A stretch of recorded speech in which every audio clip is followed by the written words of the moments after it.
Hey everyone, welcome back to Kubrick Corner with me, Sean Wilson. So, no doubt you'll be following social media about all the awards talk that's been going on lately. Yeah, we are firmly in the middle of awards season, and of course, that brings with it a fair amount of controversy, most recently with the BAFTA nominations that have been, I think, quite rightly criticised for being a step back in terms of progressiveness and diversity.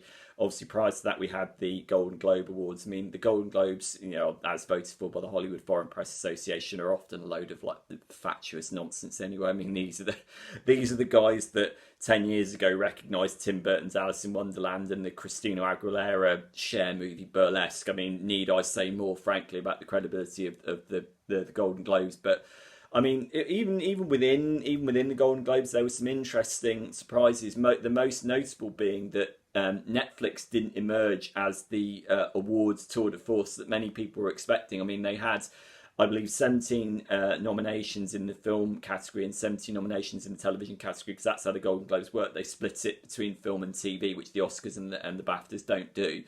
And it only got one film award, which was Best Supporting Actress for Laura Dern for Marriage Story, which I think was deserved, and then one for Olivia Colman for The Crown. But Netflix didn't triumph in the way that many people were expecting. Although I've read a few articles online that seem to say, well, look, is this the death knell for streaming services in terms of awards bodies? I don't really think it is. I mean, again, the Golden Globes aren't really meant to be taken all that seriously. I don't think any awards body is really meant to be taken all that seriously. I mean, I think Netflix have subsequently scooped a lot of nominations at the BAFTAs, so let's wait and see. And obviously, the Oscar nominations are yet to be announced, so let's wait and see. I think it's far too premature to be ruling that out. But I mean, in as much as I'm very very cagey about awards anyway. I mean, who's to say that a movie that scoops 10 awards is inherently better than the one that didn't get nominated at all? I mean, you look at how badly Greta Gerwig has been overlooked at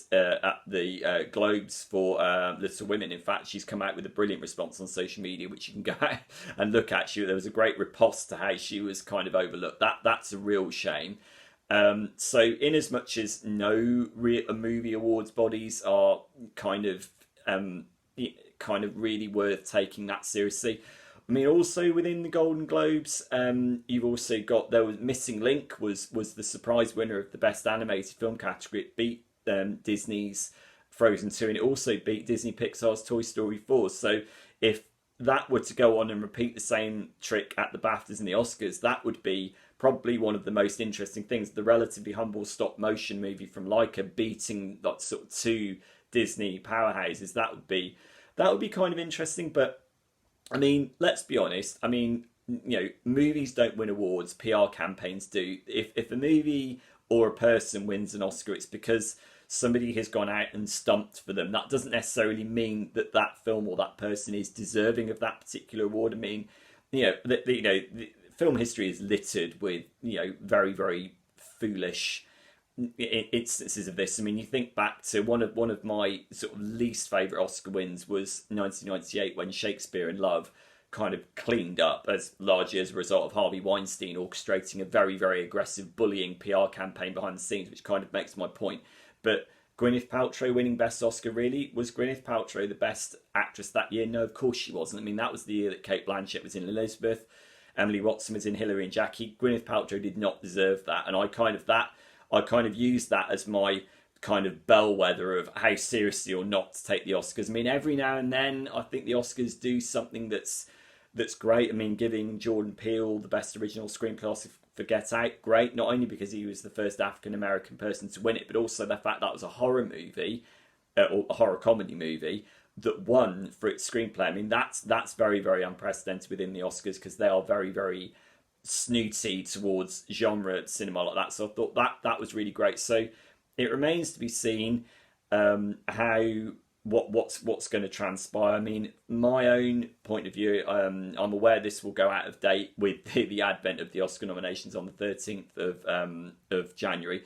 But my sensible money is, I think 1917 is going to get Best Director for Sam Mendes, Best Cinematography for Roger Deakins, and Best Editing for Lee Smith, because that's a movie that very much World War One movie that is filmed in the illusion of one shot. that's a movie that flaunts its technical prowess to the audience, and I think that's going to seduce the Oscar voters very, very well.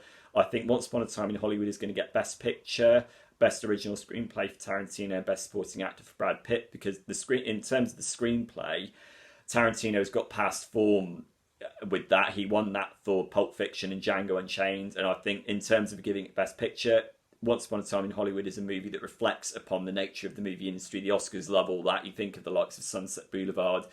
I think Brad Pitt has got a real chance of getting the Best Supporting Actor Oscar.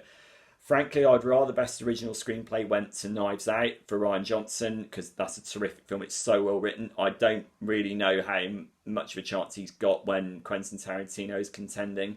I think Best Adapted Screenplay is going to go to Greta Gerwig for Little Women. I think that might make up for the fact that she's been overlooked at the Globes. I think Best Actor is going to go to Joaquin Phoenix. I think that's pretty much a shoo-in. I think Renee Zellweger is going to get Best Actress for Judy again. A great performance, but I think, again, she's going to get that because a very, very energetic marketing campaign was launched on her behalf. Frankly, I would rather that Lupita Nyong'o got that for us, but at the time that I record this, it remains to be seen whether Lupita Nyong'o will get nominated. I think it's pretty much guaranteed that Renee Zellweger will get nominated. Whether Lupita Nyong'o will get nominated remains to be seen, but as far as I'm concerned, that was the best performance for an actress last year. Phenomenal lead performance. So I also think that I know a lot of people kind of expect, or maybe Netflix will emerge as the kind of, Oscars sort of powerhouse, having been passed over by the Golden Globes. I mean, I think that personally, seeing the Oscars as they normally behave, they're very conservative. I think the Oscars are very squeamish about anything that isn't to do with a theatrical experience. I think they're naturally squeamish about the idea of a streaming service that is broadcast into the home, and I think that is going to. It's not so much the quality of the film so much as the nature of the platform. I think is not going to play well with very, very conservative Oscar voters. I think for that reason, I think Netflix will pick up some Oscars, but I don't think they're going to do Best Picture. I think you look back to what happened in 2019 with Green Book versus Roma. Green Book got Best Picture, Roma got Best Director. I wouldn't be surprised if we got a similar situation with that, whereby they'll give Netflix some Oscars, but they won't give Netflix the Oscar that it's quite obviously clamouring for. Netflix obviously wants Best Picture. I don't think that's going to happen. I think that's more to do with the slightly regressive conservative attitude of the people on the Oscars voting panel than it is to do with the quality of the films themselves. I think what they're probably going to do is they're going to give Best Supporting Actress to Laura Dern for Marriage Story because she got the Golden Globe, and I think that will be their way of placating the fact that maybe Netflix won't pick up many Oscars elsewhere. I wouldn't be surprised if they try and play that sort of game. So I mean, there's a sort of brief rundown of my premature predictions for the Oscars, and obviously we've got the BAFTAs before that. So let me know what you think about movie awards in general, and the front runners at this year's remaining awards shows, sort of BAFTAs and the Oscars. Drop me a comment here at Kubrick Corner, and I'll see you soon. Bye.